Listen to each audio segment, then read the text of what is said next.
我们哎我们由第一组先报告到7点好40分哦，那再休息一下下，然后第二好组就是那个路上的采集的部分哦，那个阿力克老师那边准备一下哦，因为那个美惠老师好像他们因为家族的问题哦，他们有请假。那第三个阶段是8:20哈，8:20哦，就是由吴老师那边准备一下。好，那我们就从第一个部分。好，好，米粒老师，你有我们看到画面吗？有看见有。好好，这个，OK，我们是讲 mistake 对对对， mistake 就是有法法黑暗是妇女，好，我要这样老师等，讲吗？对对对，老师你等我一下哈。好，你先大概说明一下，因为你讲的是那个法法一样，就是说这个你是妇女，有那个两性的差异吗？你要不要解释一下？平男生常这个不行吗？这两性的差异应该没有什么差异，除了要你撒猎的时候，撒网的时候，大概女生比较不会撒网，像哦去采集一些贝类呀、或是海菜，应该男女都可以。还有还有嘎巴这样子，法医那样，法医那都法医那样，所以不一定男生不行，对不对？对男生也可以哈。对，还有年轻人嘎巴，还有改音都可以。哦，那你老师照你的意思是，只要有能力的都可以哦，他没有设限嘛？对对对，像你看很多，其实现在为了安全，现在大家以前大概小时候有些小学高年级的人都会去海边，可是后来现在因为我觉得应该是特别疼爱自己小孩子，因为海边还是非常的危险，所以嗯现在好像比较少带孩子去海边了。，OK。好，老师，刚刚你提出一个概念哦，你说嘎巴跟改印都可以。那一般对来讲，我们每一次在讲这两个名词的时候啊，对，它有没有明显的中文翻译啊？比如说嘎巴到底是我觉得几岁到搞不好也几岁？包括改嗯，印，是不是年轻人的意思？对对对，老师，我们厘对。清现场如果也有看法的人，可以帮我们厘清，因为之前好像有人说嘎巴有包含女生，有吗？对啊，就是说嘎巴跟改印是对应的概念吗？还是说它是包含的概念？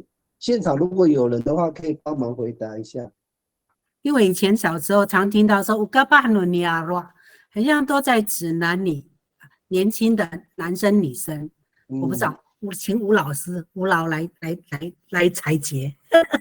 他觉得对对，平常我们在丰年节的卡巴都是男生在做，啊，嗯然后所以才特别或该音才会特别讲提到女生，该音就是小姐嘛，这些，对对，所以没有再特别讲，所以是通常卡巴都是指男性。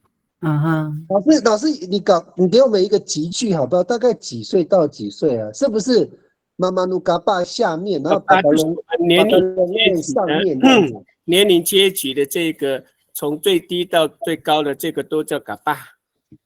哎，巴嘎隆那也算还没有呢，巴嘎隆奈不是算，还没有哈那还没有进入到年龄阶级。哦，老师把刚刚是不是12岁？还在学习阶段，还没进入到年龄阶层。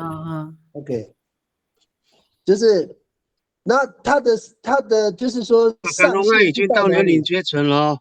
我们的巴卡隆爱还没有进去呢，还没挂名字哎。我们阿发代才是没有到年龄阶层了，我们阿发代是练习生而已。巴卡隆爱算最小的吗？巴卡隆爱是嘎巴里最小的。我们可能地方的关系吧，我们有些时候我们到那个我们第一届每一个年龄阶层都有名称，都有个名字。你们这个进来的就是有一个你的年龄阶级的名称，那就是那个叫做我知道那个叫做创名字啊，创名字对。嘛啲咁要夾包咁樣係啱啱係有，咩嘅？我想一下年代太遠。那个我知道，吴老师，你们那边是不是说，比如说我们那个海岸线都会拉什么拉什么？你是说有拉什么的时候才是当年发生的事情呐，才是真正的嘎巴，是不是有名字的？是不是？不是，对呀，我们进入到一个年龄阶层，就开始那个慢慢嘎巴或是那个耆老们就给它命名啊，你这个，但是我们这里海水过来那里的都是那个承袭制。哦，你们不是创名，就是已经有名字了，就对了。OK， 我了解了。对，好，没关系，吴老师，你再帮我厘清一个东西哈。那假设你们的巴嘎隆奈不算年龄阶层嘛？那嘎巴一直到哪里才会到那个到嘎巴结婚吗？还是说结婚也算是嘎巴？还是说还在里面呢？还没有到那个，比如说我们那个地方的那个都是有5个年龄阶层，5年为一个阶层嘛。5年有个阶层，总共有六个阶层，6个阶层，然后要升级以后，然后你升级了，升一级，大家都升一级的时候，最低层就能我们最小的就加入进去了，就变成最小的，那最大的就进入到老年人了。没关系，老师，我只想厘清一个，就是说，那他到什么时候才不能叫他嘎巴？就是他毕业啊，离开那个年龄阶层啊，就是从台来我们那边是巴比哥山了，巴比哥山就是已经是干部阶级了。对了，就是那个不能叫嘎巴了。巴比哥山、米鲁努埃，还有那个拉格林，那个就不能叫嘎巴了。那这样我们没有像那个马他那么老年，我们很年轻的时候就不能叫嘎巴了呢，对不对？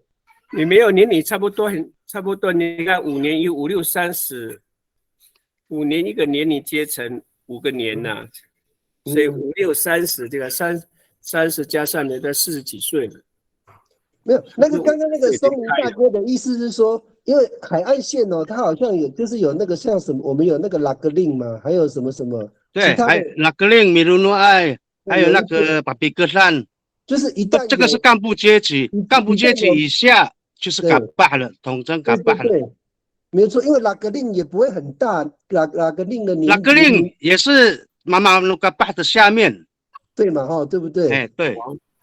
你们那个名称就是固定那个位置，对，固定那个年龄。那我们那里不是，拉格令是，如果这个拉格令到70、80岁，那个年龄层已经消失了，那我们已经都走了，然后这个名字可能是会在新加入的，就给它起名为拉格令这样。我们没有，我们是承袭制，都是拉格令就是拉格令，是这样。没关系，我们现在要厘清，我发现这个年龄阶层可能各部落不一样。但是我们现在必须说，我要称这个人叫嘎巴的时候，有一个依据嘛。那我们先看那个女生改印是不是未婚的年轻女子？改印对啊，未婚都叫改印了。那我们如果嘎巴，我们说他是未婚年轻男子，通不通啊？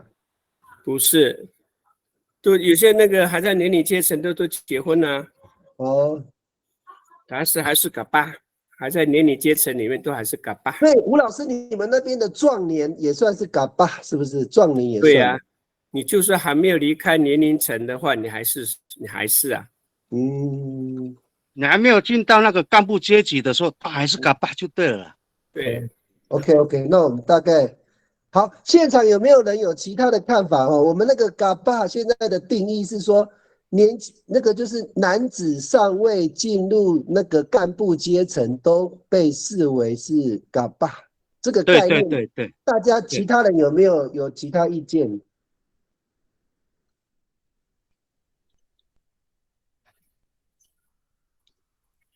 有吗？有没有？有男生比较熟了，有参加年龄阶层会比较熟。那个呢，金川上线了没？林金川有，我上线。你觉得你有参加年龄？妈那个妈妈，我那时年纪还小的。所以，可是我们现在要厘清嘛，这应该可以接受了。反正只要是男子或者是男人哦，他没有进入到年龄阶层的干部阶层哦阶级，都被称为嘎爸，不管他几岁，这样子可以吗？对，没错可以，哦 ，OK，对，没错。好，那我们的女性就是说未婚的年轻女子哦，都叫改印，这样定义没错吧？可以啊。也有结婚的啊，结婚的也叫改印。有啊，很年轻就结婚了啊。可是你叫他改印的时候，他是不是意味着他还可以，就是人家会以为他还没有结婚才叫他改印呢？应该是呢，其实那个女生的那边的年龄阶层哦，没有像男生这么那个啦。他们对啊，他们没有年龄阶层啊，对啊，有伊拉归那改印，也是有。有。下面我就不，我下面可能然后我们那边是有 Wina no Gai In， 但是那个是未婚女子的妈妈，对吗？Wina no改 Gai 印，对了。 In， 可是现在都有早婚了啊。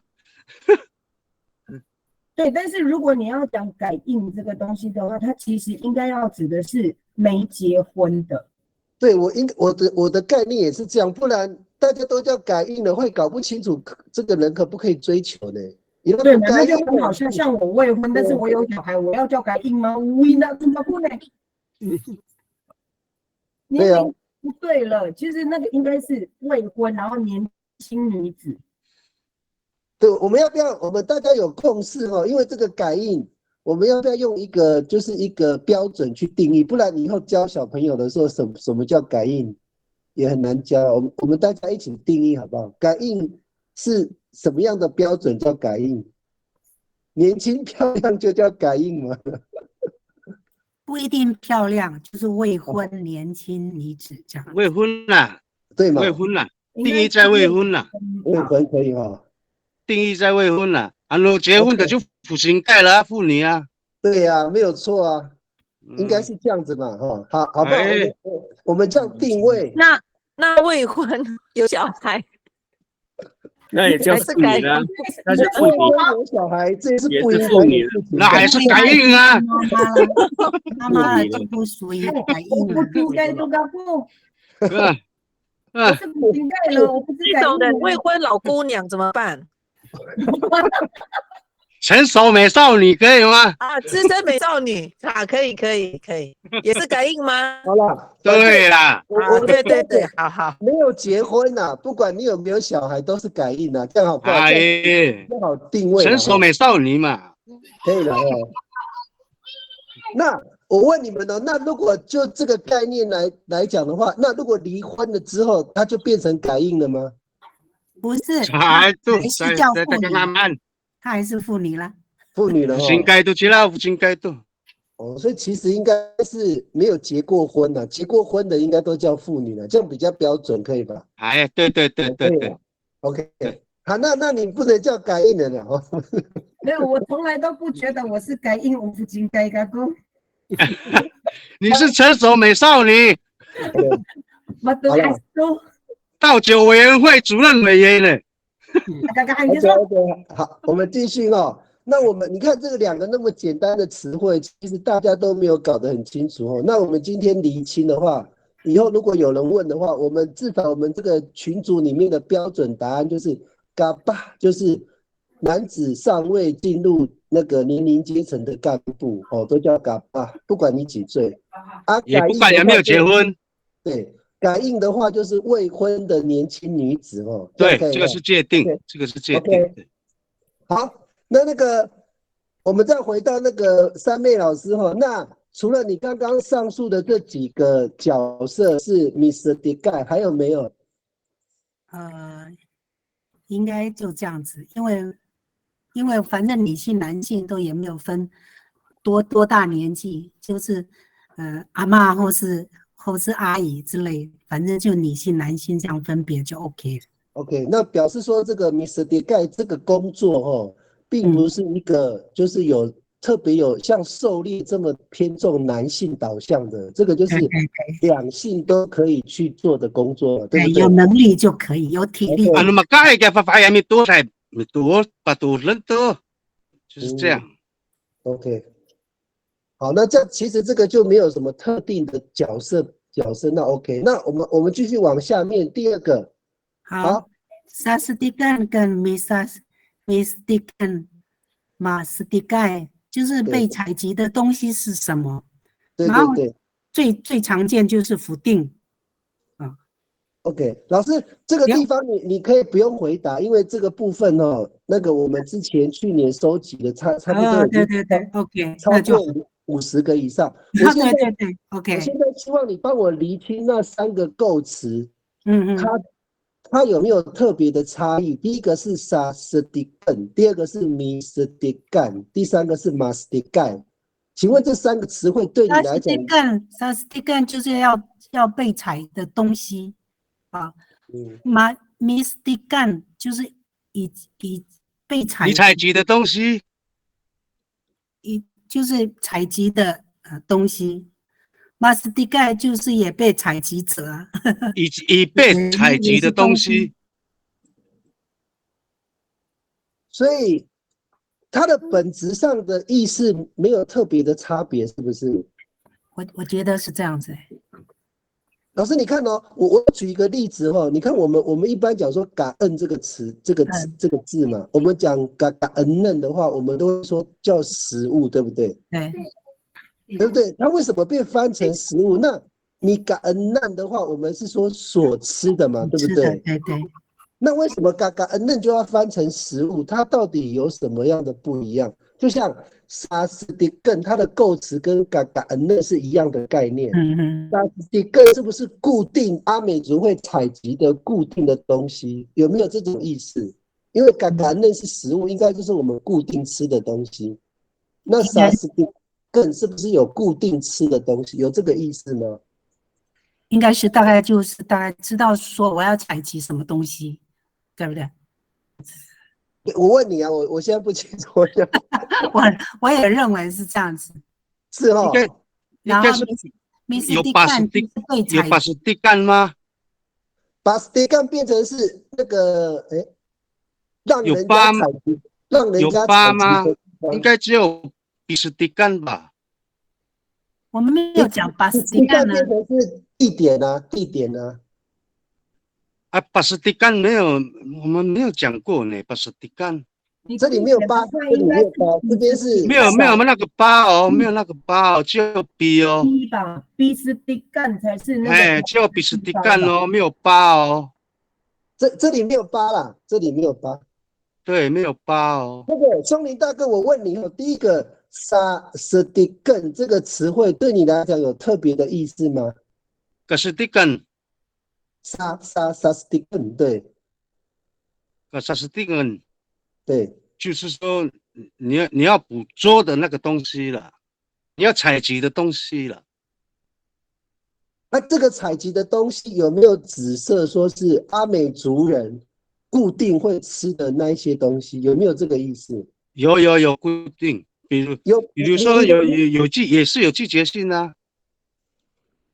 所以你如果有季节性的，你不会说 Mistikan， 你不会这样讲哦。乌拉古 Sastikan， 你不会说乌拉古 Mistikan， 你不会这样讲，对不对？对。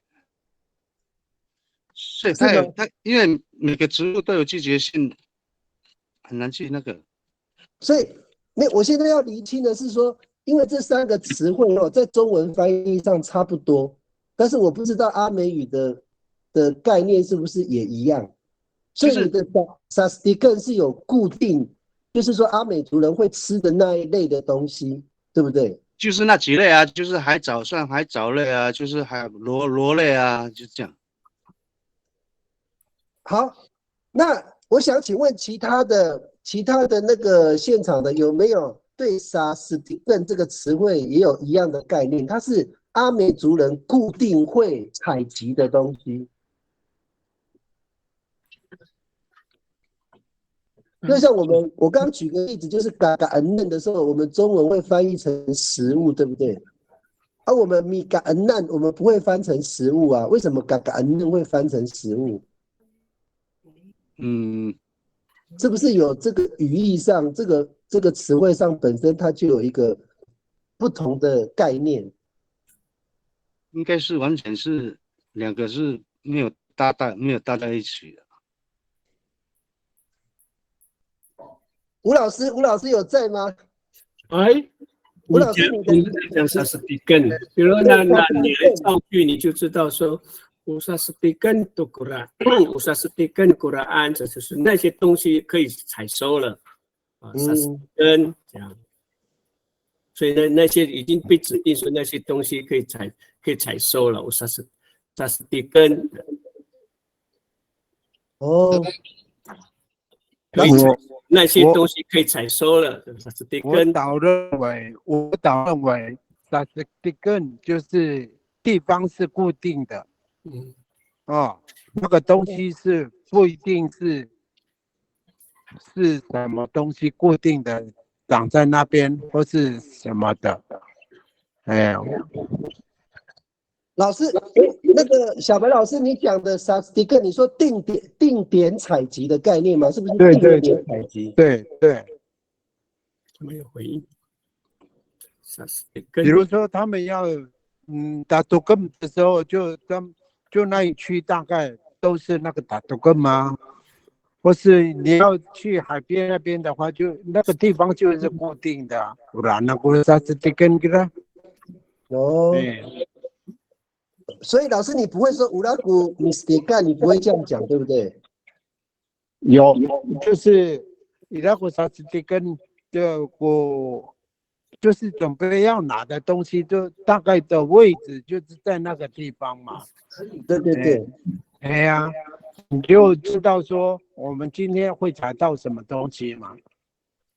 啥子地根？好，我的解释是这样啦，我不知道大家的意思。应该有这个意思，没错啦。对。刚刚吴老师的说法好像也是说 Usasbikan 这个词汇比较已经有目标、有预定的东西。对。小白老师，你的那个麦克风有回音呢，你有没有发现？有回音。它是两个麦克风，你可能开了两个麦克风哦。两个喇叭。对了，应该是。好，那我们没有问题的话，我们暂时这样好不好？好。Usasbikan 是比较是我们阿美族人会用这个词汇去描述的东西那至于米斯蒂盖是所采集的，马斯蒂盖是被采集的，它比较是当下所采到的那个东西，对不对，吴老师？对啊。应该是的话，对了，那些东西呀。对，那 Usasbikan 是不是就是我们准备要去采收的所要去采集、去捕捉的东西了，就是这样。没有错没有错。OK， 那我们到时候用词的话，要用的比较精准的话，应该是用 Usasbikan， 对不对？对。OK， 好。那个米粒老师 OK 了，我们第二个不用那个，因为我们的词汇太多了已经非常多了哈。对，我们进入到第三个，对。好 ，bistik 还有 nibistik， 就捞鱼的一个动作跟方式，这个我们应该都有了吧？对，这个老师我想问一下因为这个词汇啊，我们那个。把它变成所谓的动作焦点就是把动作名词化就是动名词了。就是说这个的构词方式有没有符合你的语感 ？bistik 跟 nibistik 这两个字对吗？正确吗？bistik 有啊，nibistik 是那个动作。对 ，bistik 就是在去做了 ，nibistik 嘛，对不对？捞鱼采集的动作。nibistik， 走。这个 nibistik 我就不太清楚。nibistik 这个词汇，老师你讲起来，它中文你会觉得它应该怎么翻译比较正确？是不是采集的方式？方式哦，应该是如果substick。傻逼的话变成工具了啦，变工具了。我知道，对对对，如果是 maybe stick 是很少听，很少。应该如果是几乎没有听过。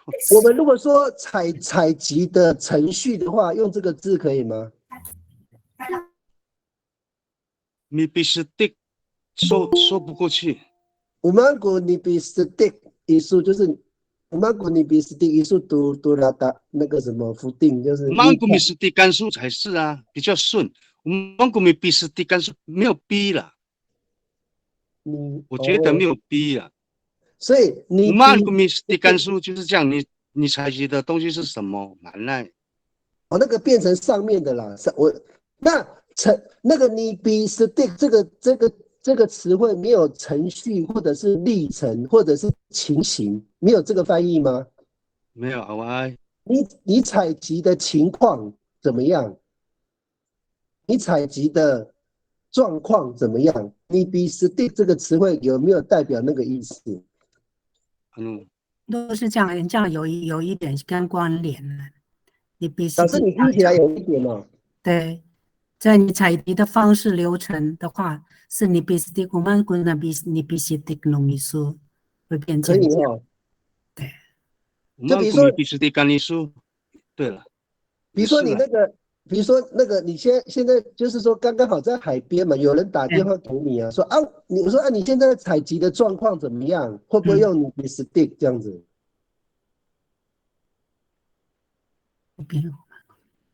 会吗？三妹老师会不会？会直接大概就会讲，我们国民 stick 干农民书。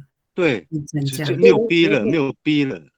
那个，如果你用你 stick 干的话，会感觉说你现在。在采集什么东西？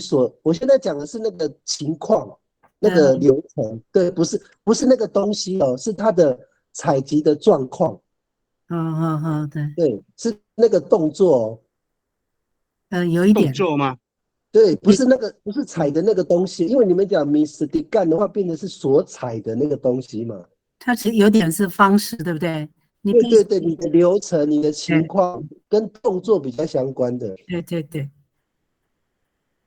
松林大哥可以吗？如果这个你比 stick 翻成是采集的情况、采集的方式，那就变成说，妈妈安都比古米比 stick 干数变成这样。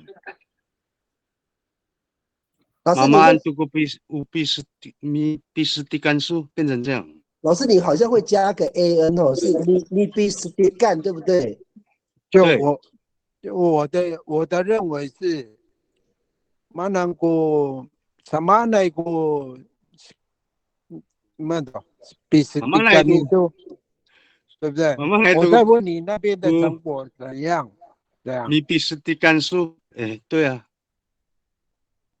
OK， 老师，我帮你加成果如何？你采集的如何？前面老师在讲状况加了如何 an 呢，我们这边没有加 an 哦。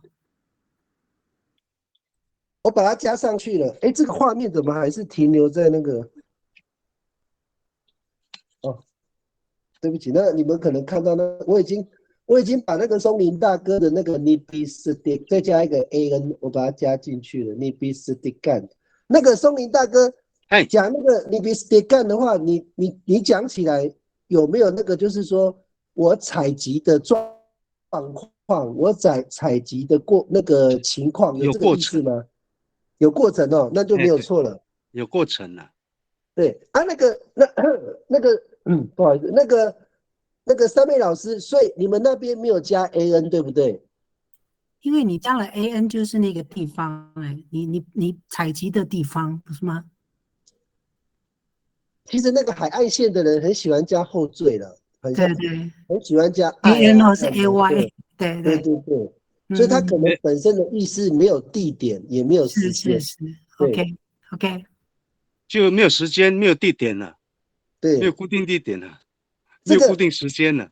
大哥，你比 stick 干的话，对你来讲是一个动作的过程、跟情形、跟方式嘛，对不对？对。对啊，那没错了。好，其实这边的构词远比那个什么，就是我们那个词汇还要难呢所以我们先把构词的方面先厘清。好，现场有没有其他的看法跟意见的？我们现在分成3个部分你的动作的焦点我先跟各位讲这个焦点系统不是我发明的是语言学家的他们语言学家有主事者焦点、受事者焦点、处所焦点、工具焦点还有那个受惠焦点就像我们的因果焦点。那动作焦点其实是他们没有发现的一个焦点就是阿美族的动作名词化就咪型的话，就是把咪变成 b， 它就变成名词了他们没有发现这一件事情，所以他们没有动作焦点。那我们动作焦点，刚刚我们的分类就是有 be stick， 一个是咪变来的嘛，另外一个是 ni be stick 第2种，第3个是 ni be stick 干第3个，这3个都是指动作的本身有的是动作本身，有的是动作的情况，有的是动作的方式我这样子解释，现场有没有人觉得怪怪的，要提出不同的意见有吗？肯定我有一个疑惑是这个是 stick 其实就是只有捞鱼吧，是吗？我们这个动作stick 不是只有捞不是只有捞一个动作对，我先解释一遍因为这个上次好像有共识了就是说那个蔡中涵的字典stick 这个字就是捞小鱼，可是这个在其他的方言别里面他们扩大解释成只要你去做采集的动作，去收集一些没有到海里面去捕，没有潜到水里面，不管是陆上、水边的、海边的都可以广义的定义成 stick 这个字。那个对，吴老师，我这样子是上一次的一个广义的解释啦，你这样可以接受吗？因为我对 stick 不是很熟这个字跟着 stick， 所以我不知道这个 stick 是哪一个地区他们用的字根呐？这个我也不知道请问那个海岸线的字是你们的吗？应该是海岸线，因为我们常常米斯蒂啊、巴拉嘎啊，就是米斯蒂的一个工具啊。那应该是了。那就是采集的那个统一的称呼是吗？在目前是这样子。对，因为它工具很多工具，还有工具，但不是一定是在海里的，包含在陆上的采集的动作叫 stick。对，不是，对，就是在河还是海边潜水区了。对，但是都算是鱼类吗？不一定，有卡夫河虾。对呀，这些就是海浪。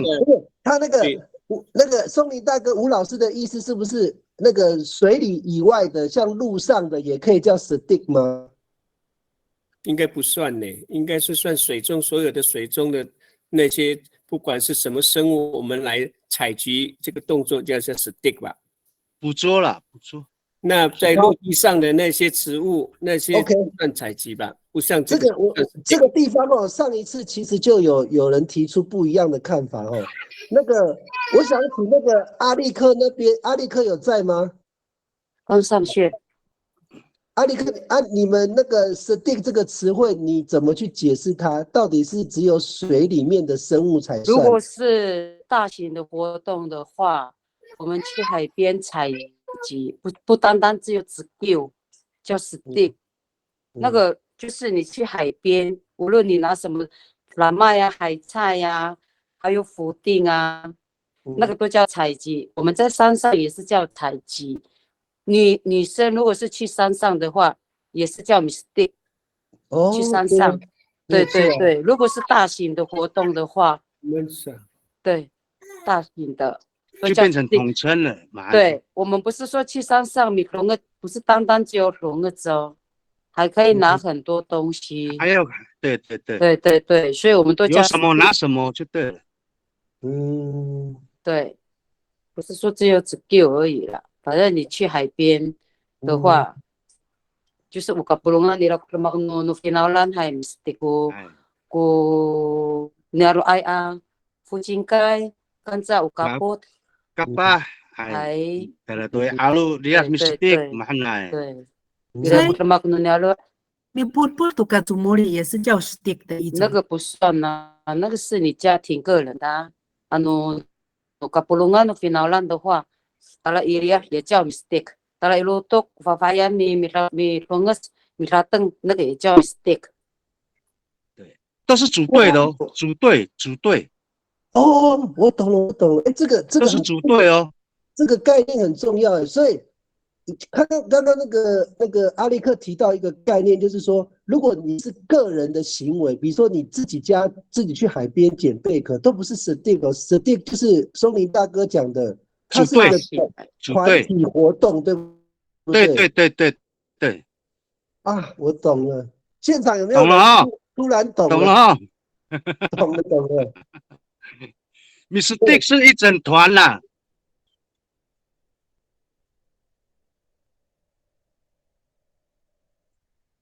对呀，你看我们回头看那个 Mr. Guy 的话，不能随便 Mr. Guy 呢，那个是有部落的，有一个发号施令的，说你们现在去 Mistake 了，就是一群人要固定的。对，就像我们妈鲁嘎巴会带嘎巴去海边河边去 Mistake 啊，都是组团整团去的啊。这样子就懂了嘛？其实 Stick 是部落的一个团体活动啊，它不是个人活动啊，对不对？不是个人活动。所以说 Mr. Guy 就不是指个人，一定是部落的，就是年龄阶层比较上面的人去指定你们下面的人，你们这一群去 Mr. 的，对不对？对，有指挥者。OK， 那我懂了，所以我们上面要改呢，所以不是随随便便的都可以去 Mistake 那个是米子 Q 的，是米子 Q， 米福定的是米福定，那是他个人的行为，那是他个人的。Mistake 的话就是说是有部落去指挥团体活动。OK， 搞那么久现在才懂，现场有没有人跟我一样豁然开朗的感觉？我也是。那不一定我们讲的对啊，你们也可以发表，这是不是因为这个词汇，这是我们海岸线啦。那个马太那边那个吴老师那边就没有这个字啊，所以应该这是海岸线在用的字啊。哦，海，对，我们那边没有，我们那边没有，因为我也是第一次看到。对，我们叫做刚刚你们说的那个团体活动的话，就是祭典的前一周去采菜的时候，因为58个人那嘛，我们都会是说你把锅，或是说你是拿过来这样子，是算是集体的。对，比较常说是你把锅这样子，因为他们要去采藤心，去采那个蕨类，因为引领的那个早上是把个那么多阿三嘛，给耆老他们吃，就这样子，我们叫做米把锅，或者说米斯拿贝这样子。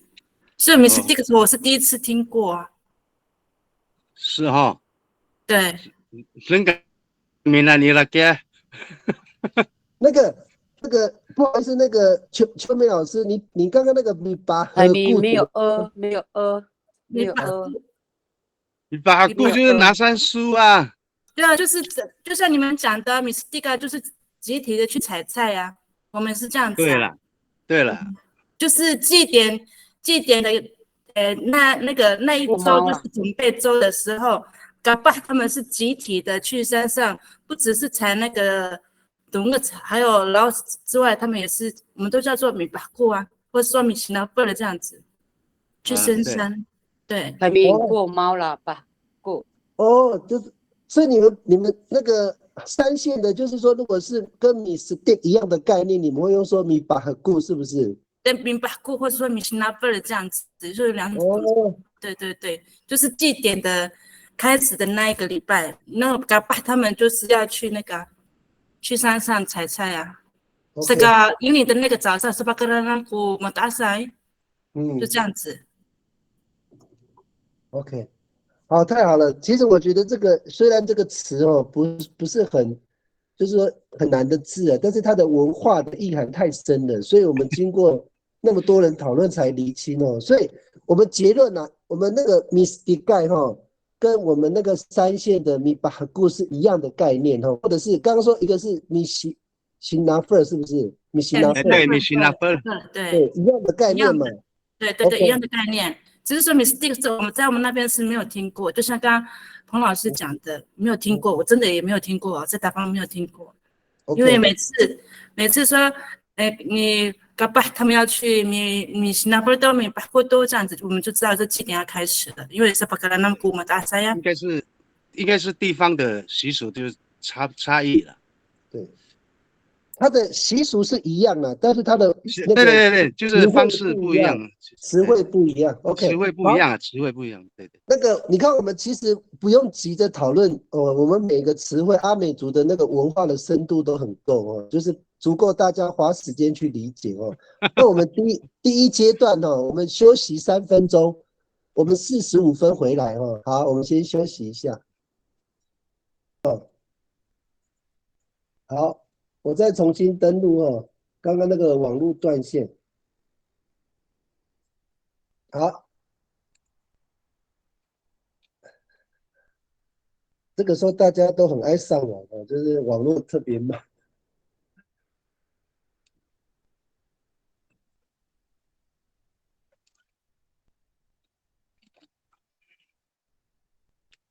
好，阿力克老师，那你们今天的应该只有马美惠老师没有到嘛？我刚刚有听到那个秋梅跟韩娜的声音，然后你们就稍微互相支援一下哈，就是看有什么补充的就一起讲这样。现在那个我先上网哈，把它切换一下。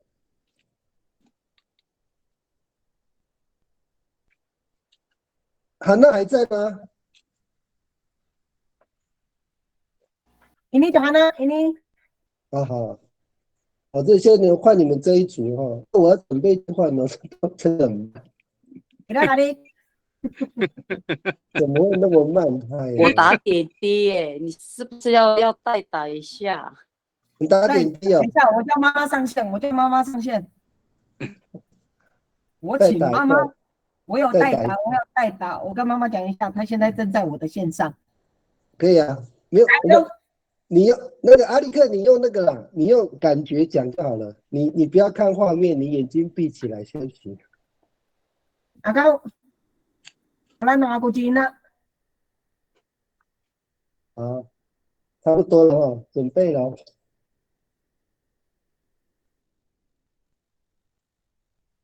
好，有没有看到？我把它放大一点哦，因为有看见。第一组的那个就是 Mr. Dick 的词汇哦，相较于路上的哦少很多哦。好，那我们来看一下，上一次我们是讨论到那个压在那个第5个字根，现在有看到吗？有看到。有 Amit。可以哈，好，那个谁要来接力哈？我们第5个字 nuts， 下一个是 suck 哈，帮我们解释一下每个词汇哈，它的那个实际的动作跟它的那个中文翻译哈。妈妈，麦克风打开，妈妈。哦。有了吗？有了，有声音了。忙不到了。好，来，你在哪不说啊？我们你说的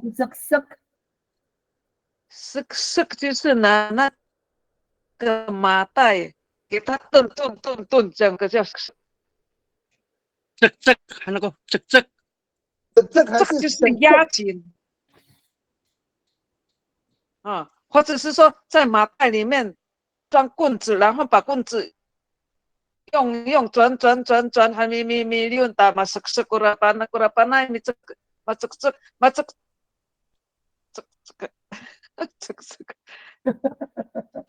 所以对啊，这个咪，通常是没有这阿姨是有一点很松，然后是让它密度更紧这样的意思。就是说，我现在想要把它转成中文呢，就是说，他就是说拿那个棍子，是不是像擀那个面线的那种东西啊？擀那个面团的，就等于把那个像类似把那个气泡把它弄出去这样子。对啊，那个以前造稻米的时候啊，你sabte baru你把地包地过把那里，然后上下给它动，上下给它震动一下，那个里面的骨质更紧密，更紧密。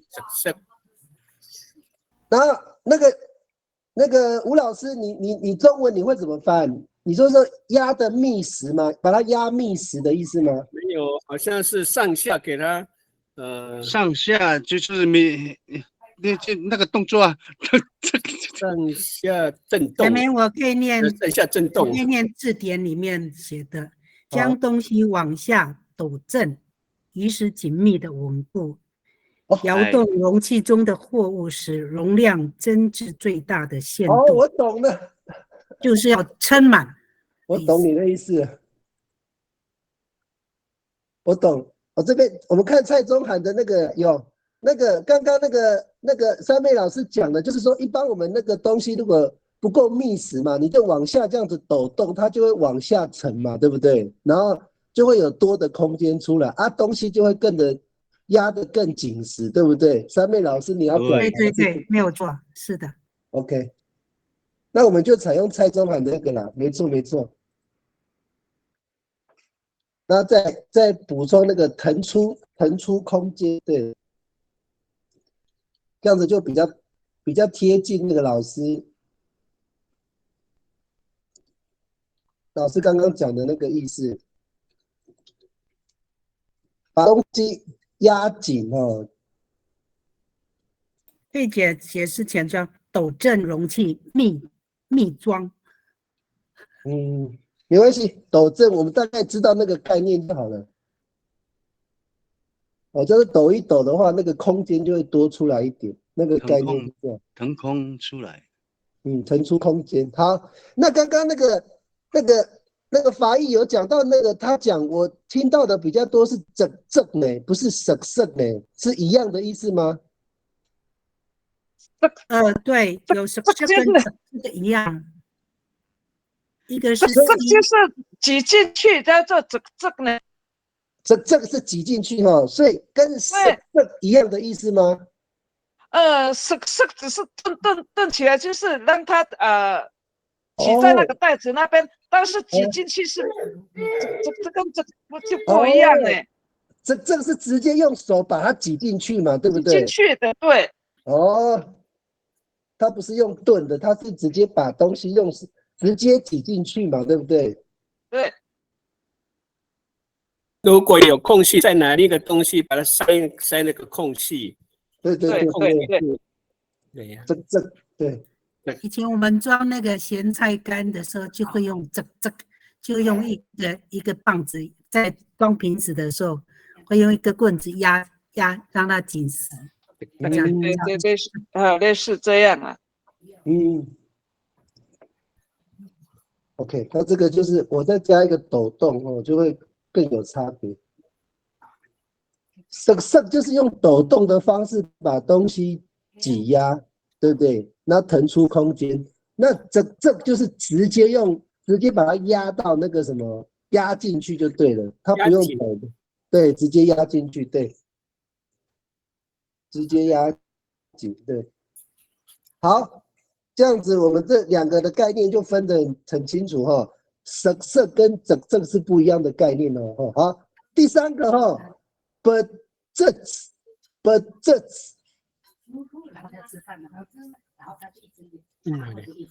那个韩娜，你要帮我念，我的阿美语不是很标准的，你念一下。妈，我们个budget，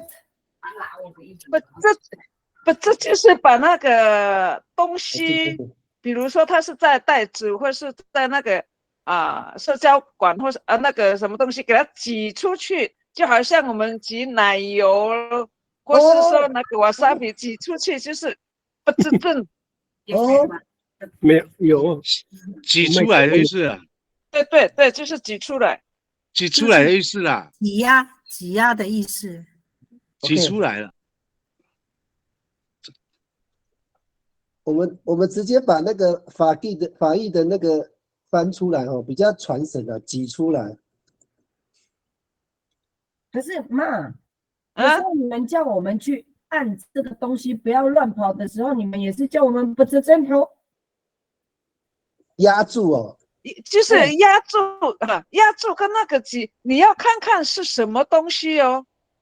比如说啊，今天啊是虫类的话，你怕它跑掉，你是不是要先拿东西来给它压住？那个叫做不是正好鼓了，那你要去怕它跑掉。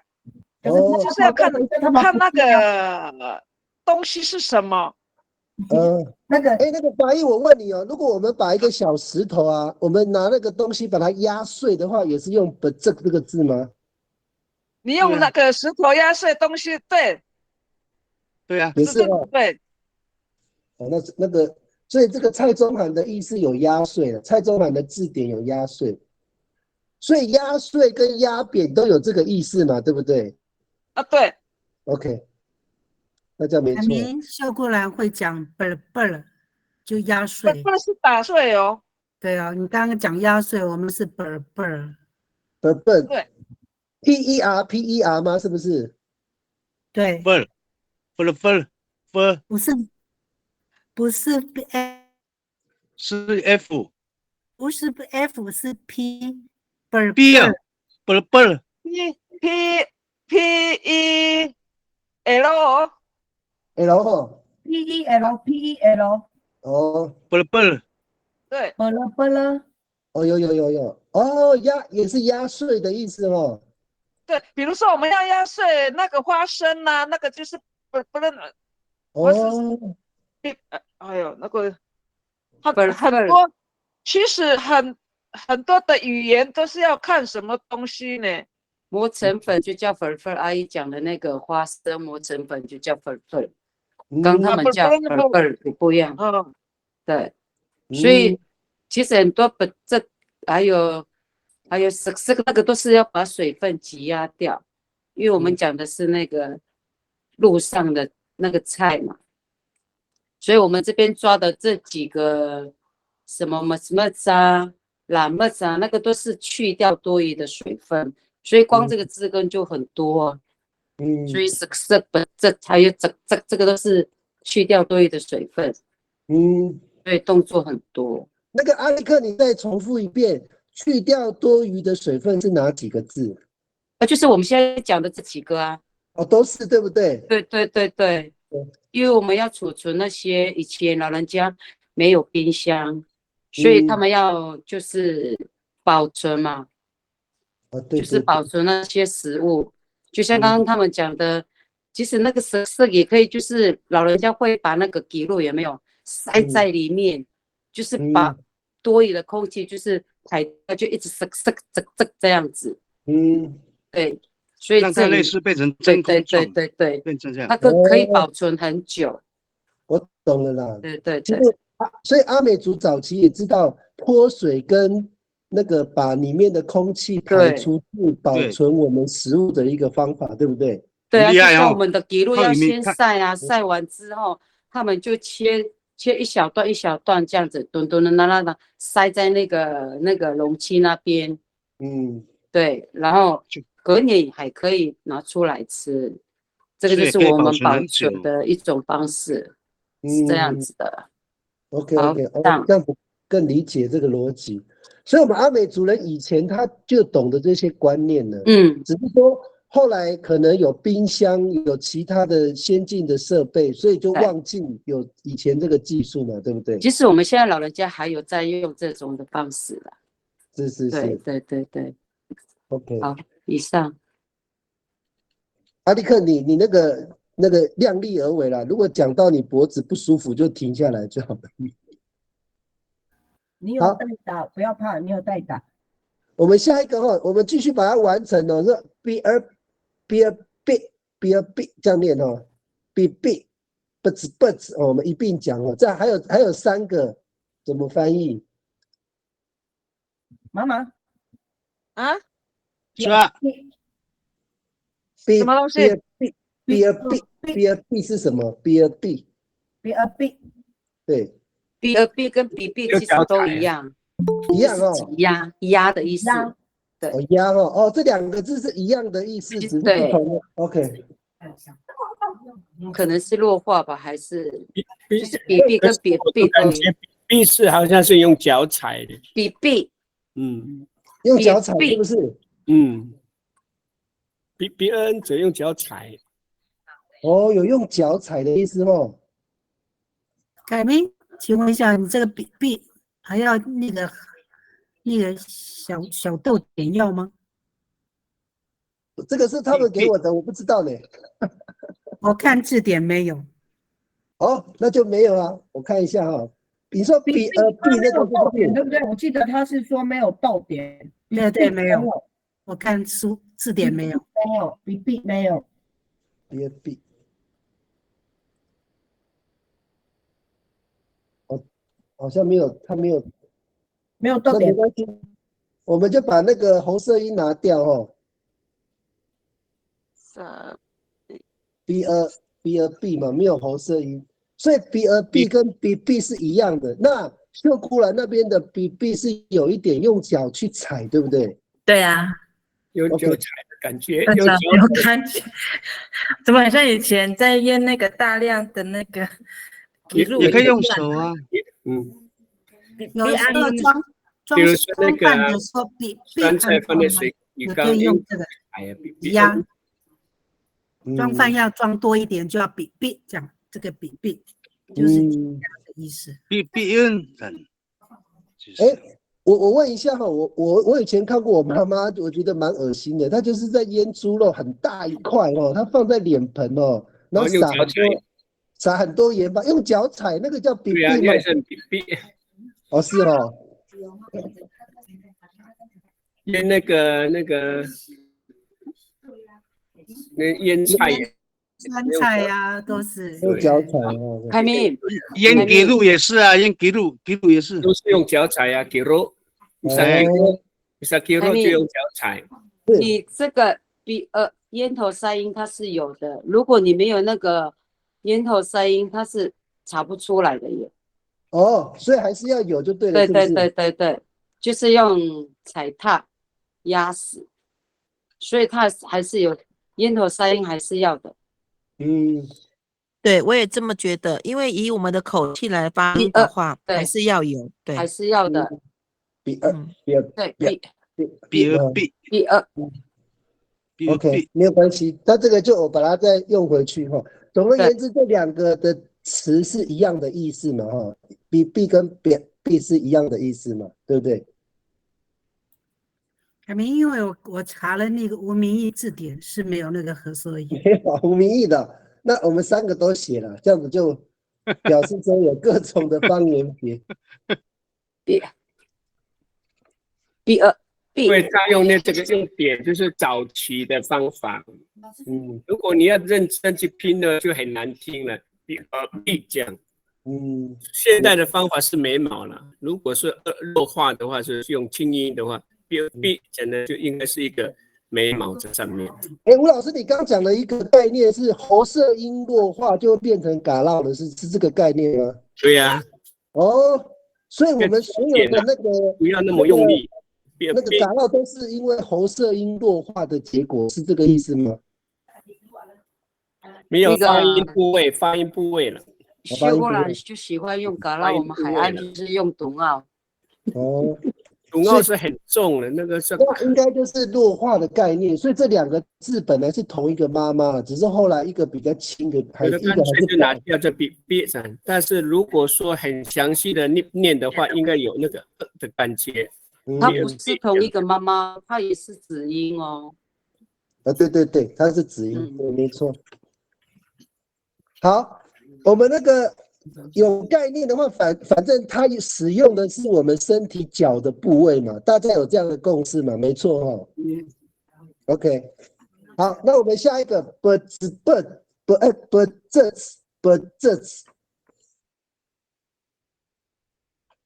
这词是什么意思？压扁啊，也是压坏了，啊不这那就压得很用力啊。哦压，所以这个 but 这词有刚刚那个是秋梅老师吗？阿姨那个阿姨讲的。哦，它这个是有压坏掉的那种概念，是不是？很用力，这常这样子啊，我们都是很用力啊，很用力，很用力的压就对了。这样，这常这样子啊，我们那有没有压坏的意思？没有吧，只是很用力压。没有。哦 ，OK。那这个的功，它通常是用在哪边？也是一样，是在我们在把那个腌菜的过程，把空气跟水排出的一个动作，是不是？有一点就是用重物压下去，让它排出水这样。用重物哦。对。就像过年的时候，以前在用年糕的时候，要把水挤掉，是用那个扁担给它压，叫不正。这个我有看过，就是用上面放个重物，不管是什么，反正把它一直压着这样子。对。哦，这个就是不正哦，就像你挤青春痘就是不正。哦，就是用挤的意思啦。哎。所以我们挤青春痘就是用米不正这样子，是不是用这个动词米不正？不正凳。哦，不正凳哦。哎。正哦。凳。不正正不是不正正哦。不正凳。哎，你是用凳哎，它尾巴是 T 哦。EN 不正 EN 应该是不正正才对啊。EN CN 啊 CN 啊 EN 对，不折正才对，应该是不是不折凳哦，不折正哦，不折正。对了 ，OK， 好，那我们再往下哈，哇，光这个挤来挤去就那么多字了。阿美族对于动作的那个的分类哦，相较于那个其他的词汇更细致。我们可能对啊，你看光这就很多了。你看像排队的时候，这就是等于就是这样啊，不要再挤过来的意思。对对对，所以我们阿美族对动作的分类很细致哎，怪不得我们身体的那个精致度哦比其他族群高，所以我们的运动选手特别多，可能就是这样。对啊，好，我们来往下看哦，那个下一个那个米粒老师，你继续哦，从那个书不是米粒老师，阿力克，你们这一组看派谁讲第6个字根？这个是哪里了？韩娜还在吗？韩娜、尹娜还在吗？妈妈，我再找不到我的东西了。苏基，好，我问你，妈妈，我问你，对你念，你妈妈听。Suki slat， 我们不 Suki slat， 不是 Suki slat， 说是 Suki slat 吧？是吗？为什么这边写苏？是都还是苏吧？都 Suki slat。Suki slat 是我把那个菜，比如说像薯桂或是苦瓜，它的那个藤蔓给它拉起来，那个叫做 Suki slat。所以它拉起来是把那个皮拉起来的意思吧？把它挖成不是皮，独立大才是皮，Suki slat 又不一样哦。藤蔓，它的藤蔓啊。对，它的藤蔓，你现在要拿那个菜的时候，藤蔓要给它拉起来、集中起来，这样做 Suki slat 才会比较好采。对，那个叫做 Suki slat。那个动作就是把它那个藤拉一拉，是这个意思吗？对呀。对。然后因为那个藤蔓很多叶子嘛，比如说像薯桂或是苦瓜叶，我现在要采苦瓜叶的时候，我是不是把那个藤蔓要拉起来？对，那个叫做Suki slat。那个动作哦。对。就是说，我们现在要把它翻成中文，怎么翻会比较字不用写那么多，拉起来是不是？往上是吗？修整藤蔓呢？修剪藤蔓不是这样啊，不是修剪啊，你要先把它整理修整它。Ya, masa sipur sila. Ai的意思说，别等等在你来，因为你是他等，masa sipur kira gula。对，有藤蔓，有树就是别等等啊，拉过来。别等等一下，比较好采那个叶子，所以叫树给它，对不对？哎，对，那个叫拉它过来，我才比较好采收。对，但嘛还是你是他等，哎，对，你们收起藤蔓了。要不然就用拉扯啊，拉扯可不可以？拉扯，拉现在有两个翻译，一个是那个拉扯也是属于那的意思啊。对呀，用拉扯会不会比较适当一点？好，拉扯，因为它会挂在，它还有那个须会固定在那边，一定要拉扯才会拉得动它，所以拉扯藤蔓。所以我这边有两个翻译哈，你们刚刚我听到的一个是收集藤蔓，对不对？另外一个是拉扯。我这边写颈部往上拉扯，这个动作对吗？不是往上，不是往上哦，往下，不是往上。哦，那边就像在拔河一样，这样子拉出来就对了。哦，那我直接翻成拉扯就可以了吗？可以，对，拉扯就好了，往上往下不用。OK， 那就拉扯就可以了。因为还有左右啊、上下，所以那个方向不用写。所以它那个拉扯的目的，拉扯的目的是方便于采收那个嘛，它的叶子，对。但是它把很远的话拿不到。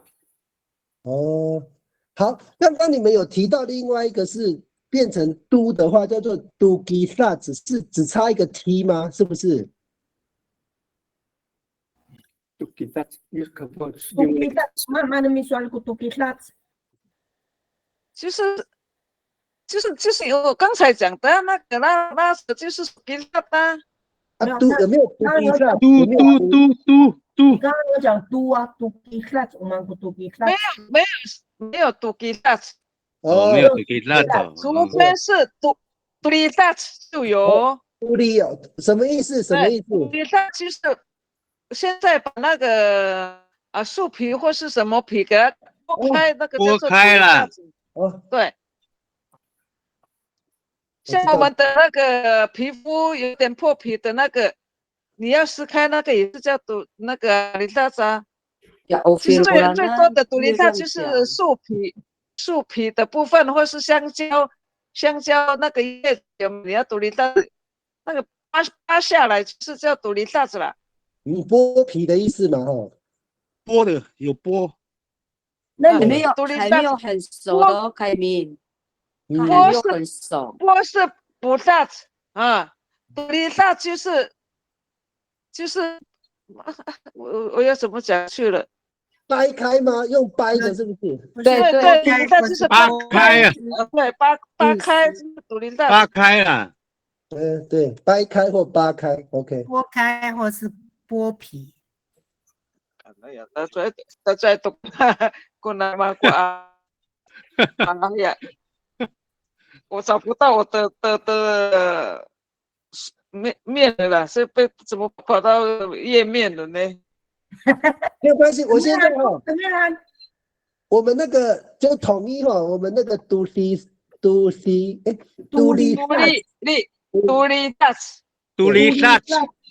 对，来嘛，我们把它翻译成掰开跟剥开，这样可以哈。对 ，OK。所以你如果你扒香蕉丝那个也叫独立萨子吗？对。你要做那个香蕉馅呐，要扒那个香蕉丝，那个叫独立萨子。对，或是不那其实独立大才就是独立大就好像可能是比较粗鲁的动作。对对，它的中文也是。对，比较粗鲁的动作。所以先独立 class 再补 class 吗？补大其实就是可能就是比较小心一点。独立大只是我现在没有要用到这个香蕉式的时候，随便扒开的那个叫做独立大，不是很小心的那种方式。所以补 class 是比较细的动作。对对对，不但是你也许可能会很注意的去把它拨开。独立大是比较粗鲁的动作。就是反正我没有要用了，我也不要了，就是随便给它抽开抽起来就对。掰开丢掉，掰开丢掉这样子。对，那种叫做独立大子。好的。对，应该没错啦，就是说。它剥皮应该就是另外一个字啊，不辣子，对不对？对 ，flat， flat， 我们看看，它这个应该就是比较小的动作啦，对不对？比较小心了。对啊，如果是用独立 flat， 就是动作很粗鲁，就是比较粗鲁了。对，就是这个，反正这个东西没有那么重要，也不需要了，独立 flat 的了。OK， 好，那我们继续下面一个那个韩娜，你念一下，念给你妈妈听一下。妈妈，gymnast，来，你上次跟我说的是撕开，是用在布上面，叫做 gymnast， 那个布，对吗？布料撕。脏的撕开也是挤拿顺，对，撕开。可是你上次跟我讲几件才是纸的，几件也是一样，但是几件是那个破掉也叫几件，但是如果布撕开的时候，那个不能叫几件。布撕开就是撕开那个布。就是没有剪刀，你要撕开，你就是用 gymnast 的方式。对，这样吗？那我们那个举件是不一样的哦。那我现在有一个问题说，那 gymnast 这个词汇可以用在植物的吗？就是把植物把它撕破是什么情况下？不是，好像很难在植物上讲哎。对啊，应该这个字不是用在植物的嘛，对不对？不是用在植物上哎。所以那是针对在布料上面。要怎么讲？可食物上还是还可以啊。如果比如说我要用那个林头叶。对啊，也能啊，也紧了是。你那个也是可以紧啊，对啊，能啊，也能啊。对啊。你是说要做阿里缝缝的时候，要把旁边的刺去掉，是不是？对呀，紧了渗透的刺也是的。紧了是那个不辣那个能啊，也是可以啊。对，植物上还是会有了。植物上还是用得到了。OK， 所以它不见得只有布料才可以用，对，植物的叶子啊，植物的什么部位也是可以用这个字哦。植物皮啊，植物的皮。行，那这个可以用在植物，可是它是用就是拇指跟食指的那个指腹去用那个刺，那个叫做 gymnast， 所以可以用在植物上。那这个也是在布那边，它用有点像有那个布的声音，有没有这样？gymnast， 所以我感觉是它是用声音，所以有那个的声音，我不知道怎么。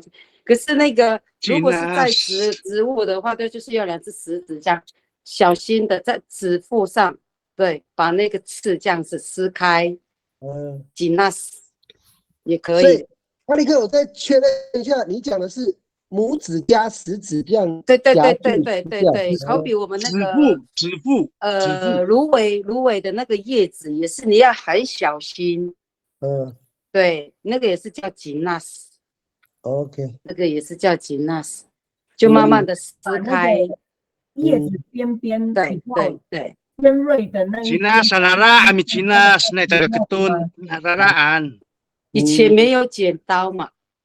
对对对。所以那个林头树旁边的那个尖尖跟芒草边边的那个会割人的。对，可是我们现在用林头树的时候，就是用那个它的刺来代替，那个剪刀就直接这样子画，就可以边边的那个刺去掉。哇，不讲不知道，一讲很复杂。所以吉纳斯他这个动作本身就是以前我们没有剪刀的时代，手部那个动作。对，嗯 ，OK， 好了，我们再休息3分钟。我们每次讨论都觉得时间过得很快，那只有讨论一点点的。好了，我们来看一下那个画面。我们现在进入了那个建筑组的部分哈。我们这边有吴老师来帮我们来做说明哈。我们看到上次是第8个字根的最后一个哈，打10这个字哈，我记得上次是停在这个地方。那等一下哈，如果有衍生的词汇哈，就是再帮忙的再加进来就可以了。好，我们开始编辑。那我们请吴老师哈，第9个。第9个，好。对，我先调到位置哈。那个金砖这个支撑少一个，是不是有没有少什么东西哈？这个字根。哎，对啊，好像有少字呢。少个什么字 ？Very good， 是不是有一呀？支撑，我们的支撑。我查一下蔡宗涵的字典。支撑是什么？好像这个，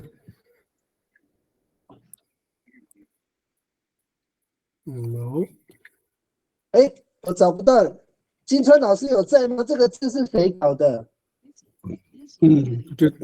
这个不是我找的，我看一下，我写的，我也有写，只是没有用间隙。你稍等，这样。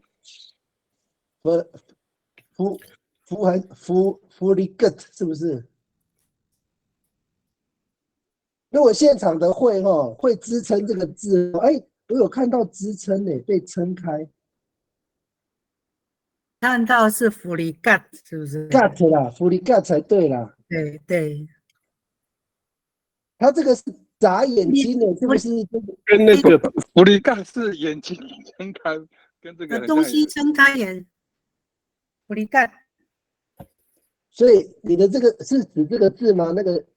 那个金川老师，你们是指福利 gut 是用来衍生成支撑的意思吗？应该不是，不是哦，应该不是，跟那个建筑好像没有。通常我们不称杜嘎，或是杜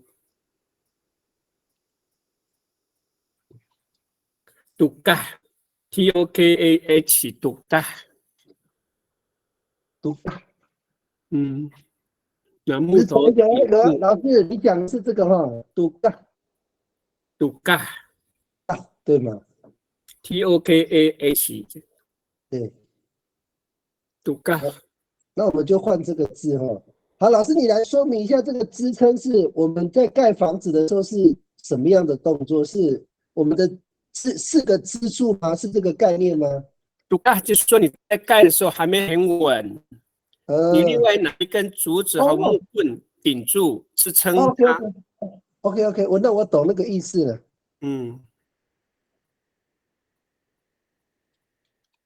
就是我们在盖东西的时候，很多东西先要把它固定嘛，会有东西去做支撑的动作，对不对？对呀。所以它不是我们概念上的，就是说我们的那个就是说盖房子4个位置有那个柱子支撑，不是那个意思哈。不是，不要盖还没盖稳嘛，它四周围都会用竹子，用其他的木头把它支撑住，不倒。顶住的意思嘛。顶住。对对对，杜嘎。应该就是台风如果树倒了这样，也会起来是这个意思。哎，对呀，还那个树怕被台风吹垮，我们也会用竹子把它堵盖。对对对。对，我们马路常常看到，他大概用3根左右的，就把它立住。对对对。对。哦，那个就是堵嘎的意思。你看，那现在的钢筋水泥在盖的时候，旁边也是用另外一个钢筋把它顶住，让它不要移动位置。OK， 那这个概念就很清楚了哈。老师，那除了这个字，还有没有别的支撑？就这个字吗？堵嘎，还有一个喉塞音的。堵嘎还有什么？没有哈。堵嘎，反正顶住支撑，还有堵嘎。你说那个喉塞音的？没有喉塞音，没有啦。没有哈，好，那没关系，没有想到就没关系哈，我们只是说想想看。好，老师，我们讲第十个，有了支撑，还有另外一个堵嘎，不是同一个。老师，你讲的是另外一个是怎么拼音？你念好像一样。他讲是堵嘎。H 去掉，然后后面有一个烟头塞音，一个咚奥，也是支撑的。加一个咚奥，堵嘎。那个也叫那个也叫支撑，顶住。TOKA， 对，我们没有 H， 然后点。我们没有 H， 只有小点。OK， 那就是方言笔了，那没错。OK， 那个蔡中涵的字典也有这个字。OK， 有吗？工具。有。对对对，它是指工具了，对，支撑的工具了，都嘎。对啊，这里对支撑支柱。OK， 那有就是这个就是我们同样的意思不同，差一点点的这个差尾音而已。好，我们看第10个字根，第10个老师画面还没出来，还没吗？责任。画面还没出来，还没出来哦。哎呀，这个老师我先念哦 ，SELEN， 责任。责任是掩埋，掩埋哦。掩埋啊。对啊，责任。低洼的地方填充的意思。填充，他这边本来的意思是填充。老师，你讲一下那个责任的话，他在盖房子的时候，他扮演什么角色？比如说很低洼的地方，要把它责任把它填满不平。哦，填满填平。OK， 就是把它填平，因为盖房子要先把它填平嘛。对。OK， 尤其是低洼凹洞啊，有凹洞的地方，低洼凹洞要填平。OK， 那就是责任，就是我们把它。反正，所以阿美族在盖房子应该没有打地基这件事吧？他只是把地填平而已，对不对？也有啦，也有责任，就是说柱子先挖一个洞，如果你这个柱子是要埋在土里面，那个洞不是比较大，然后柱子没有那么粗的，那么周围都要用泥土的石人或是有那个动作石人。所以老师，这个责任的主要的目的是把盖房子的地面先把它填平的意思，对吗？对啊，对。OK， 尤其是坑洞啊，坑洞要填补。OK， 老师，我忘记我们那个阿美族传统的那个，它的地板是贴着地面吗？还是我们会跟地面脱离？我们地板是自己在做出一个地板吗？还是我们的地板就是大自然的地板？地板就是泥土啊，只是打结实而已啊。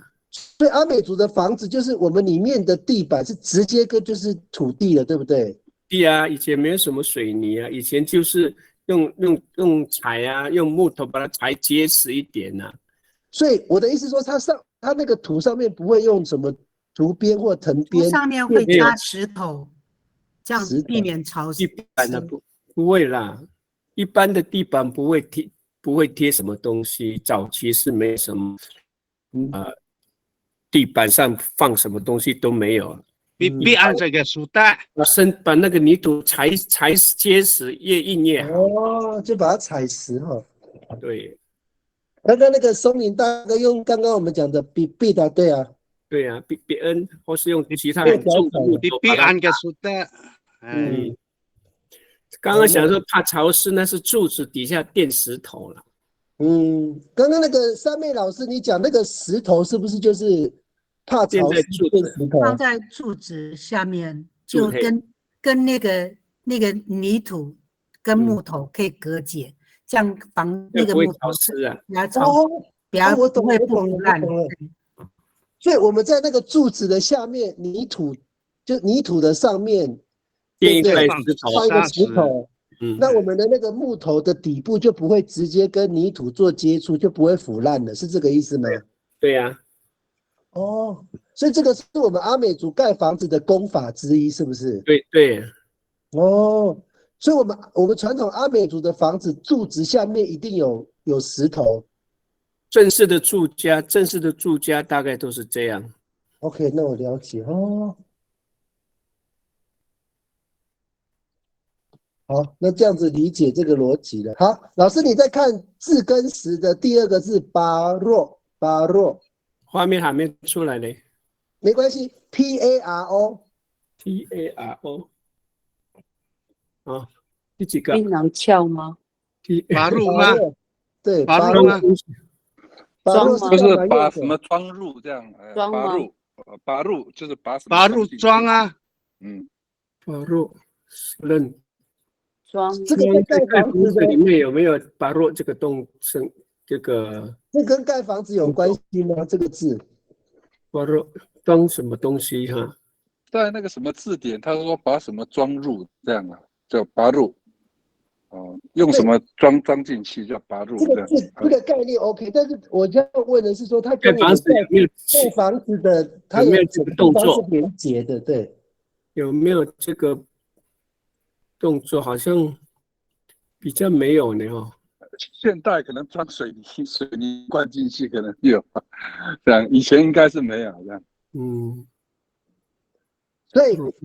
所以比较没有直接的关联吗？你们的概念上，拔若这个字跟盖房子没有直接的连结度，好像没有呢。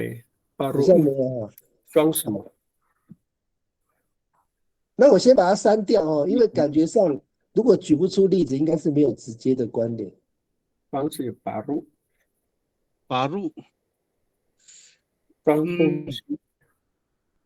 拔入努鲁嘛，好像是人。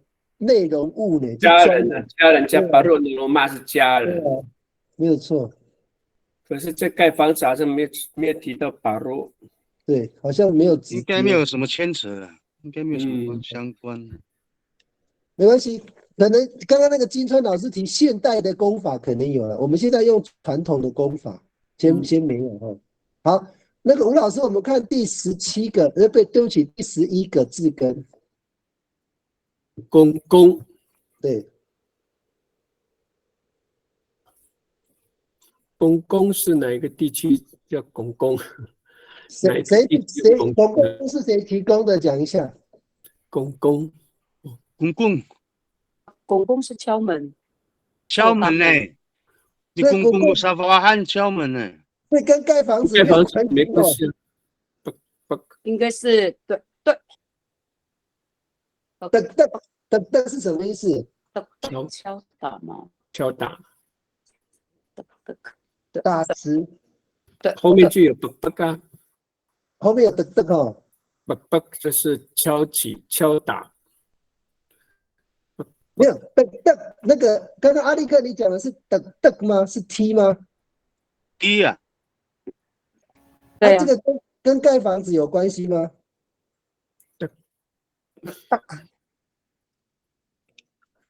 根，如果你那个插销那边根，计时用木棒哦，对啊，他这个也是打实，没有错啦。那打击拿铁锤去敲呢？那个叫什么？敲那个什么笋，木桩。哦，敲木桩那个叫咚咚还是叫咚咚？捶打的话是用看那个蔡中文的翻译，如果是捶打的话是咚咚咚啊。所以如果是敲木桩的话是用咚咚，应该是，如果照他这个字义的话，咚咚，捶打。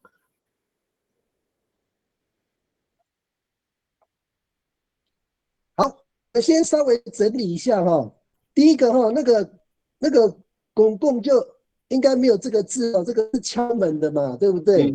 对对对。好，我们第一个啵咚咚，好，把它分一下哦。啵是什么样的敲？哪一句？第一个动了一下，没有看到画面，哪几句？又比较慢了，哎，真的很慢。没关系，老师，我拼给你哈。PEK 不是对。这个。PEK 不是，老师是 P 哦。对，Buck 是 Buck 敲打。老师，你描述一下他的敲打是怎么敲？就好像拿那个别的东西把这个东西让它结实一点，比如说以前的那个木头跟木头之间不是用那种那个是凹凸的感觉吗？然后那两个木头，然后它结实起来，就一定要把它敲到，让它很密合。哦，你说那个什么，那个叫什么？那个卡榫的那个概念是不是？对，两个木头的一个凹一个凸的，这样把它结实扣起来。那你还让它还没扣得很紧的时候，你必须要敲击它，让它结实，让它密合。不可能的。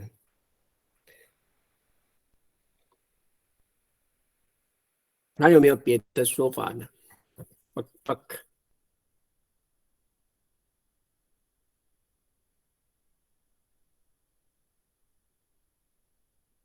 拳头是吗？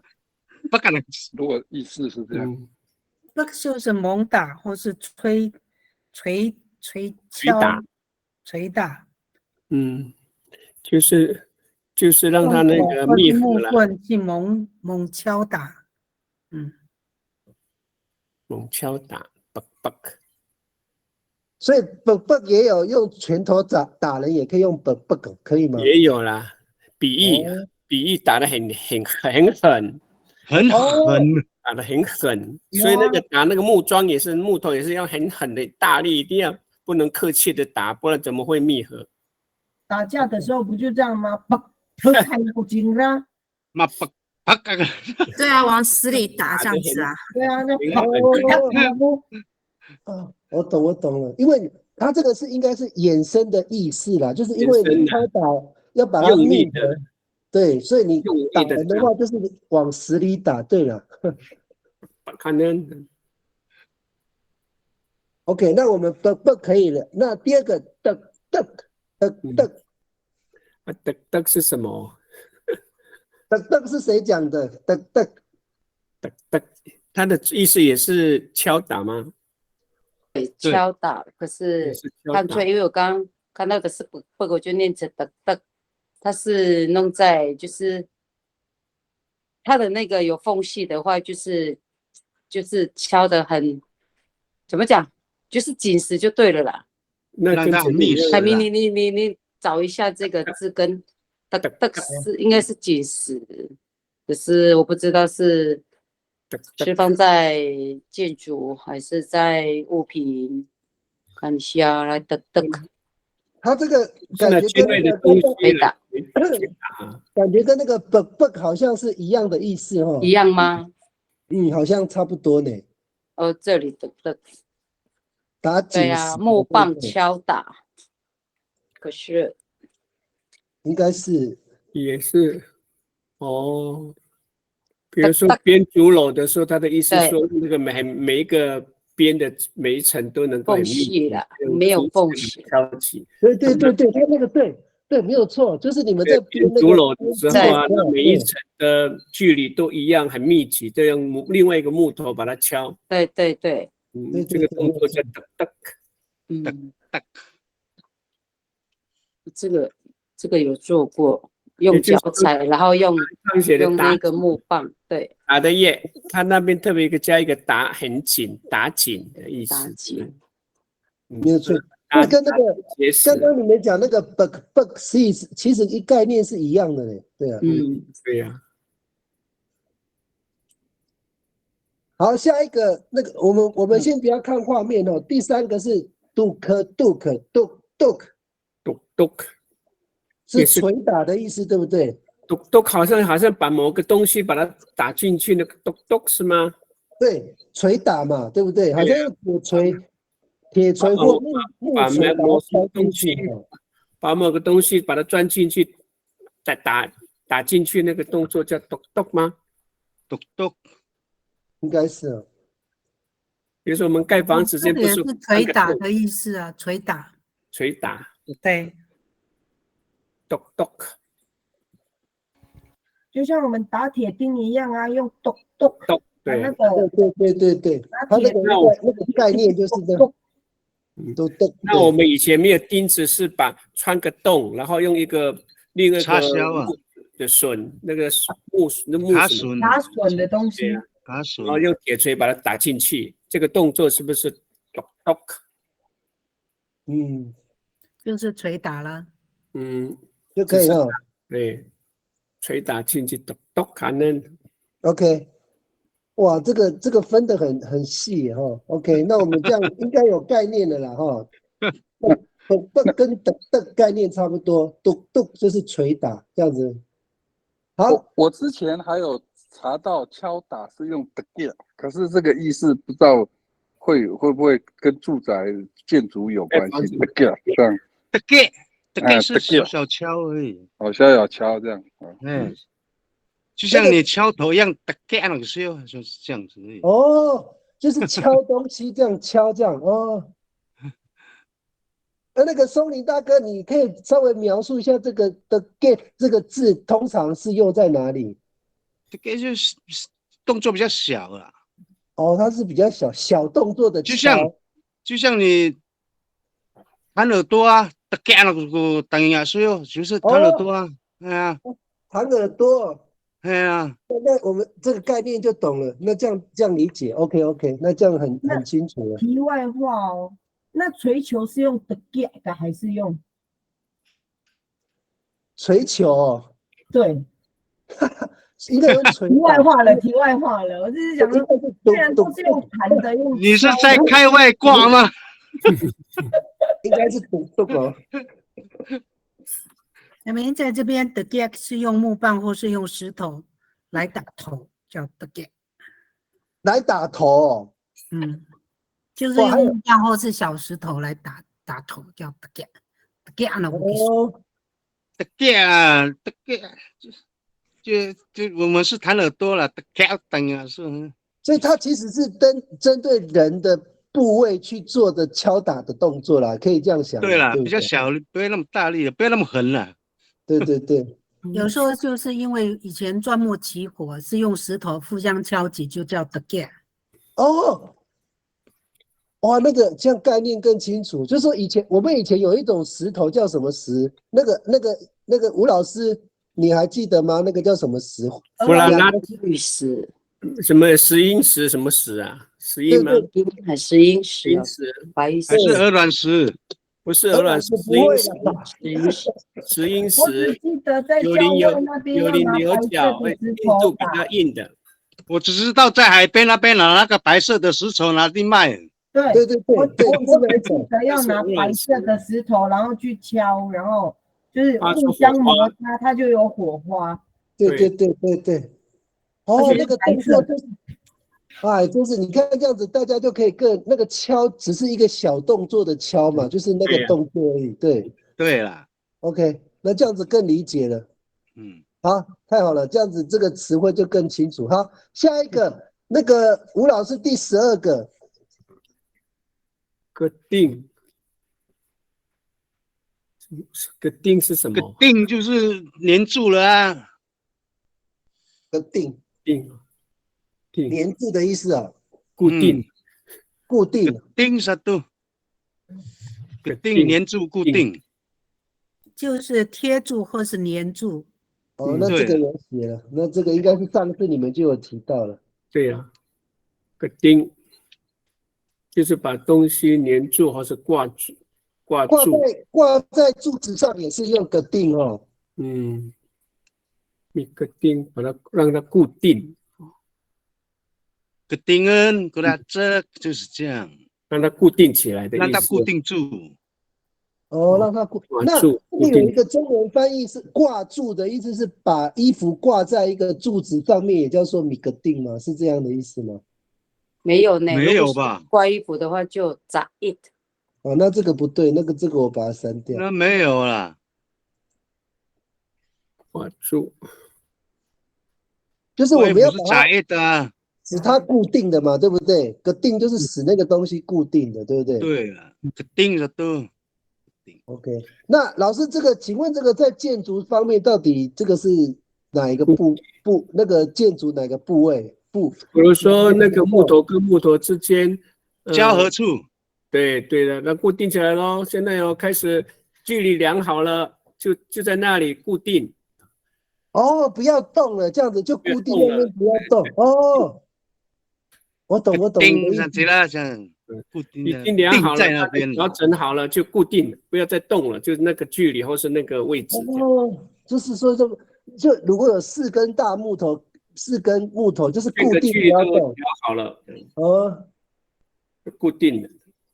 所以一般固定的是有可能有人在那边用手扶着，不要动。对。OK， 哦，那我懂这个意思了。好，就让它固定，不要动了，固定。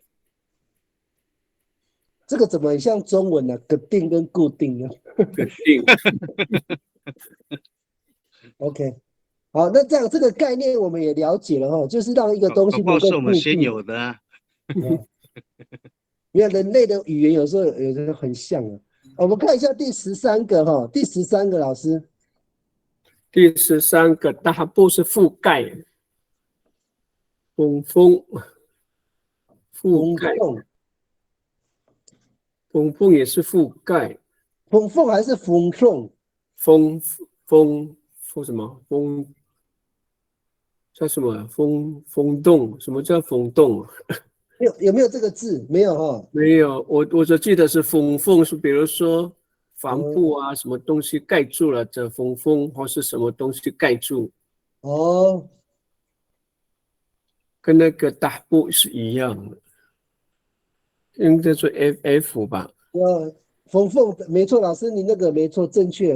我查字典了，缝，用树叶或杂草盖住。好，老师你来描述一下那个打布这个动作是什么？打布通常也没有很直接，但是不是用打布，打布是覆盖。那我们的覆盖不能叫，比如说那个茅草盖在那个放在屋顶上用茅草盖房子，不叫打布呢，也不叫，那应该叫什么？缝啊。缝对吗？覆盖起来，用茅草覆盖起来是要缝哦，还有别的更适当的名字？那个茅草盖在屋顶上，发大红啊，可能你发大红跟那个。所以打布很广义了，因为打布过来，因为打布过来很多啊。盖起来这样。可是像我们打水泥有没有刚好就遇到下雨的时候，就会赶快拿帆布，也是叫拿帆布盖起来，打布啥都也是一样打布啊。哦，它只是纯粹的盖起来嘛，遮一下嘛。对啊，要不然不会干啊，那个水泥。那也是覆盖的动作呢，就是刚刚我讲的茅草覆盖在上面，我们不叫打布，应该是把它烘嘛，是吗？对，我们叫把它烘啊，对，把它烘。茅草盖在屋顶上面，这样覆盖起来，那个动作叫把它烘。好，你把它烘。等我一下哈，我查字典。米法沙轰。所以用茅草盖上去，就等于类似屋檐的意思吗？因为屋顶叫法拉轰。对啊，对啊，屋顶本身就叫法塔轰啊。对啊，它有防水作用啊。所以我们加个咪，就是说盖屋顶啊。对，哎，法塔轰，米法沙轰。哦，所以它这个已经变成是屋顶了呢哦。这个咪就不一样了，就是去弄屋顶盖。它这个对啊，这个用什么东西去盖屋顶？马来都没错，米法沙轰。还有把它换那个茅草的时候，又有另外一种说法。老师，你讲的是翻修的概念吗？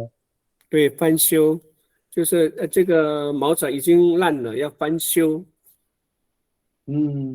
那个翻修叫做另外一种说法，叫我们那里叫米佛哈迪这样。我们那边的叫法蒂。我们叫佛哈迪。老师没关系，快要到了，在下面哦，还没有到。是有你到了，那就好了。有价了，快到了，快到了。对。现在还在这里覆盖，还在法塔轰那边。我们这个应该 OK 了哈，因为刚刚你们也厘清了，应该蛮清楚了，就是说我们那个打和布怎么念？打和布是只是盖起来遮盖起来遮一下而已嘛，对不对？就是什么东西都可以盖啦，就是拿东西去盖住而已啦。对，广义的嘛，对不对？对，广义的。法塔轰就是盖屋顶，没有错哦。法塔轰是盖屋顶。那如果用树叶或茅草覆盖的话，我们叫做缝缝，对不对？这三个概念都正确吗？金牌。正确。可以哈。好，那我们往下第14个支撑，又有支撑，刚刚也有支撑呢。老师，那这个支撑是什么意思？刚刚有一个也是支撑，这个是主个是干嘛？这个在盖房子是什么动作？主个我们那边的意思是咪主个gago竟然让我的依靠。所以它不是对，它不是用来盖房子的，它不是在房子里面的一个词汇，是针对人。跟那个第二依靠的意思一样，就是一样的支持啊，我要支持他。对，盖房子也有主个啊，因为那个都还没有粘好，用东西来去支撑叫主个，把主个对。那跟那个一样咯，咚落。可是我们这个支撑不是放在建筑。所以那个米莉老师，你以前有听过主个，这是在盖房子之前简单的支撑会用这个字吗？对啊，就是说是因为还没有绑好的话，可以用一个竹竿或是一个东西来支撑它一下。那我把它归到上面算了，因为方言别可能就是有哈，就变成我们那边也是这么说主个，我们那里有哦，那就有了。对。所以我们现在把那个独嘎跟独嘎跟主个这三个字并列放在一起可以对，这个方言别了，放在一起没错。放在一起。好，那我们来看第14个。好，连结。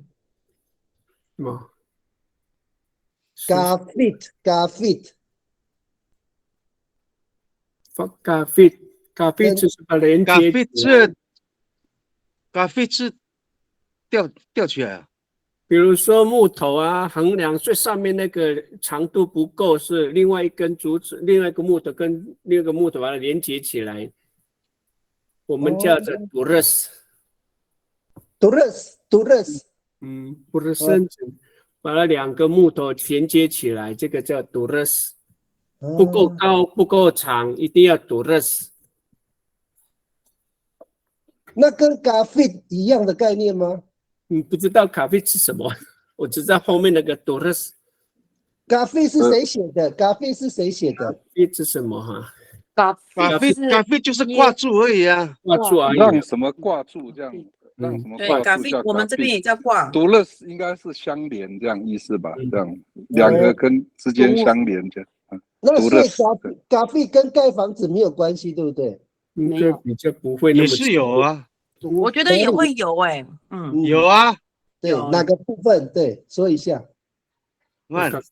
就是把咖啡灯过来要什么勾住了。对，勾住。勾住还是什么？把咖啡灯把它勾住。勾住。可是这边那个 graphic 是连结哦。也是连结哦。连结的意思，对，没有勾住的意思。OK， 我懂了。这个第一个 graphic 感觉是我懂那个，应该是那个广义的意思，就是只要凡是连结都可以用 graphic， 对不对？所以有没有可能是因为以前的屋顶是有点三角形，就是2片graphic 灯？对啊，它都是斜的嘛。对，没有，所以你2片要把它连接，你一定要给它 graphic 在一起，它才会是三角形的感觉。对，你这样子概念这个意思。对，互相连接才会比较稳。那个吴老师，你再说一次那个你那个 durus， 比如说长度不够，再加要把它衔接起来，连接是不是更好？对不对？对。比如说木头不够长，就再找一个木头把它衔接起来 ，durus 整 durus。durus 或者是叫 durun， 对 durus 也是了，关节是吗？这样不是？连接在一起。durun， 我们那边叫 durus 啦。对了 ，durus 拼一下 durus，TONG OL 是不是 ？TONGOD durus OK， 所以你们的 durus 跟 durus 是一样的，是一样，我们都叫 durus。 OK， 有吗？等一下，因为我很怕我切回去哦，等一下画面又回不来。好，我来查一下哦。好，最后一个字了。好，那个吴老师有那个你帮忙收尾，我查一下那个这个字有没有。我们结束了。对，不知道那么快。对啊，很快哦。哎呦，hai maraw tukutukin numitani tatayaan hao. Hai maruray kita miharatang usuan no hola misao now. Saka 后面是 R 啦，是吧？最后面那个是 R。我查到了 B 了，对了，吴老师继续。好，saka niya ate hai kumalah si ay numitani kayalan. Saka miaray kami to mikaputay anini